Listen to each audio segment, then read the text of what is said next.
What's up? From ABC News World Headquarters in New York, this is World News Tonight. Good evening, everyone. Thanks so much for joining us on this Sunday. I'm Lindsay Davis. We begin tonight with destructive and dangerous flooding in the Midwest. A state of emergency is declared in Milwaukee County. Forecasters are calling the flooding in the Milwaukee area historic and life-threatening. Thousands are without power. Emergency crews are said to be overwhelmed. New video coming in tonight of the dramatic water rescues after nearly a foot of rain fell overnight. These people stranded on a flooded parkway had to be rescued by boat. Their cars submerged underwater. All that heavy rain caused this road to collapse. Baseball fans faced a monsoon mess. The heavy rain also canceled the final day of the popular state fair. The fairgrounds too soaked to remain open.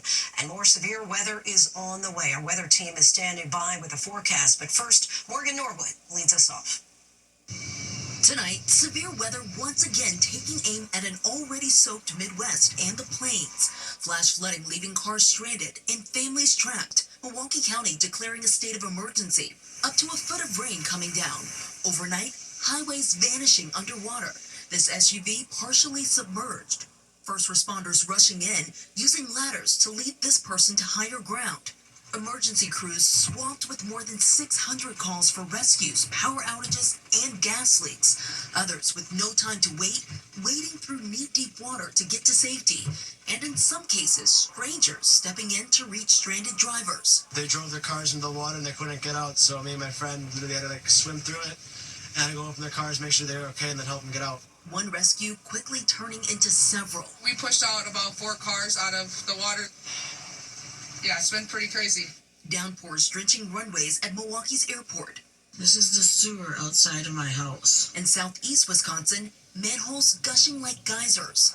The pelting rain relentless, Brewers fans braving the downpours, while the final day of the Wisconsin State Fair canceled after floodwaters swallowed the fairgrounds. This flooding event, it's very significant.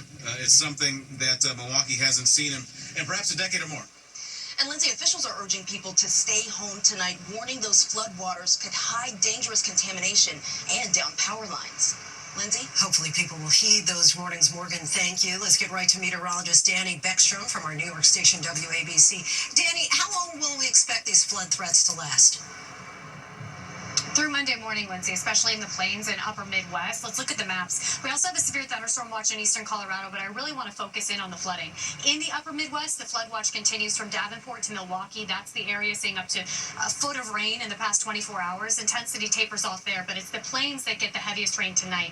A significant flash flood risk in Kansas, including Wichita, as downpours move through overnight into Monday morning's commute.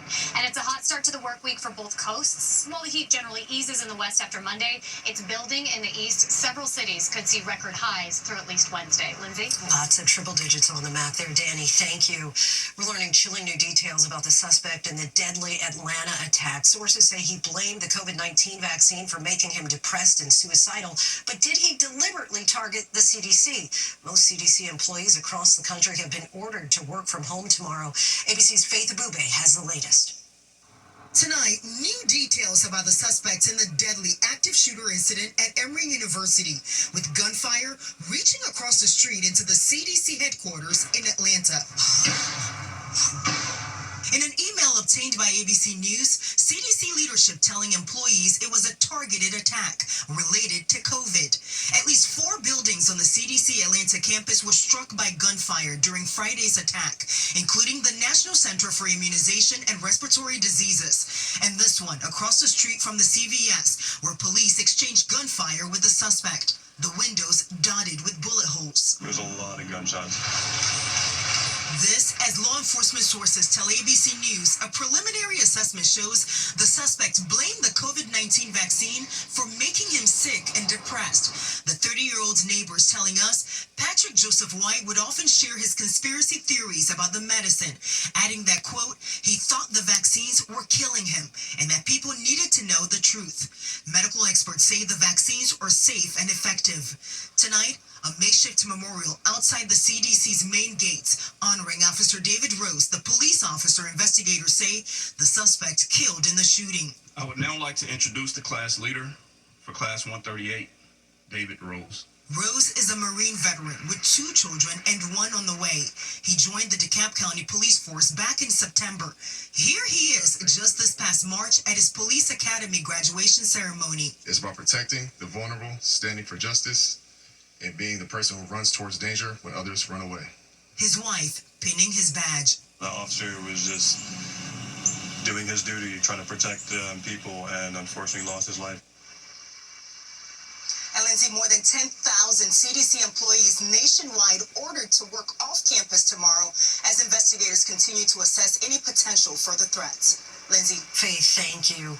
Overseas now, an Israeli Prime Minister Benjamin Netanyahu is defending his new military operation. The plan to take over Gaza City is facing international condemnation and sparking protests around the globe. But Netanyahu remains defiant. And what he's saying tonight about starvation in Gaza. Here's ABC's Marcus Moore. Tonight, amid mounting international pressure and growing criticism, even from within his own government, Prime Minister Benjamin Netanyahu is defending a plan to take full control of Gaza City. Our goal is not to occupy Gaza.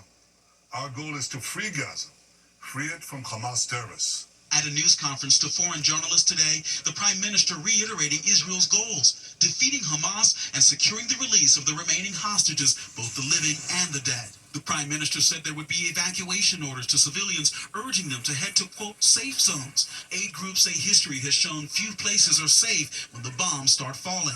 During an emergency meeting of the UN Security Council, an impassioned rebuke.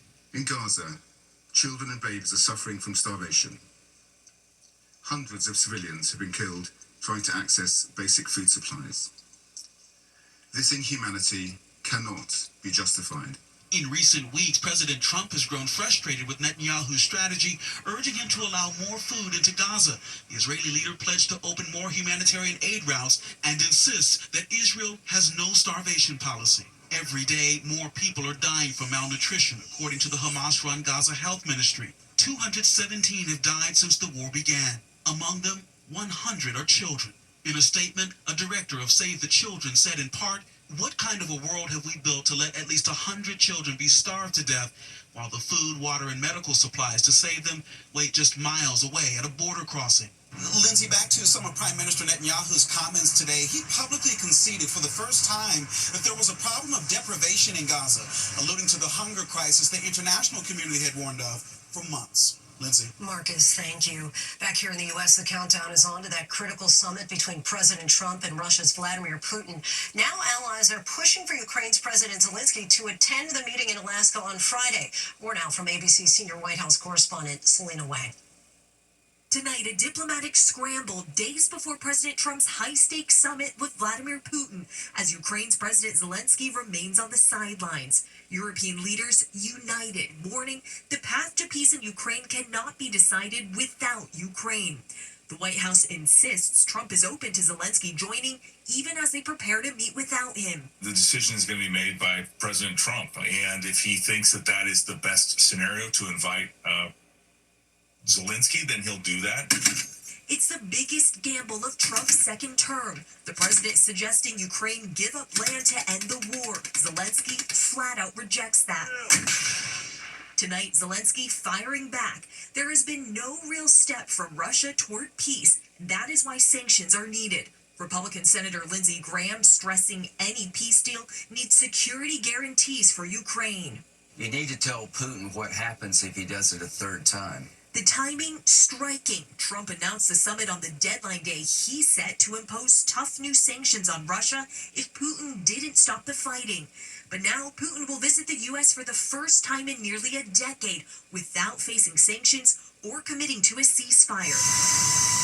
The meeting set for Alaska, land purchased from Russia more than 150 years ago, and part of the resource-rich Arctic with growing Russian military activity. Trump's former national security advisor tells our Jonathan Karl the summit is a win for Putin. I think Trump has made some mistakes already. Number one, in holding this meeting on American soil, legitimizing a pariah leader of a rogue state. Lindsay, the NATO Secretary General tells us this summit is about testing Putin to see how serious he is about ending this war, as Zelensky warns tonight that Putin is trying to drag it out. Lindsay? Selena Wang from the White House. Thanks so much, Selena. We'll be right back. Death of a Bad Bunny fan in Puerto Rico for one of his concerts. Police say a man from New York, described as an innocent bystander, was shot early today near Old San Juan. According to investigators, the 25-year-old was with friends outside of a club when someone started shooting. No arrests so far. We'll be right back. Tonight, a booming NFL kick that's unofficially the best ever. Jacksonville kicker Cam Little nailed a 70-yard field goal last night against Pittsburgh. However, it's not a league record because it happened in a preseason game. The lengthy kick prompted Little to say, "Adrenaline is a beautiful thing."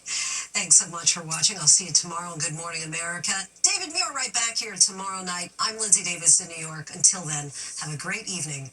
Good night.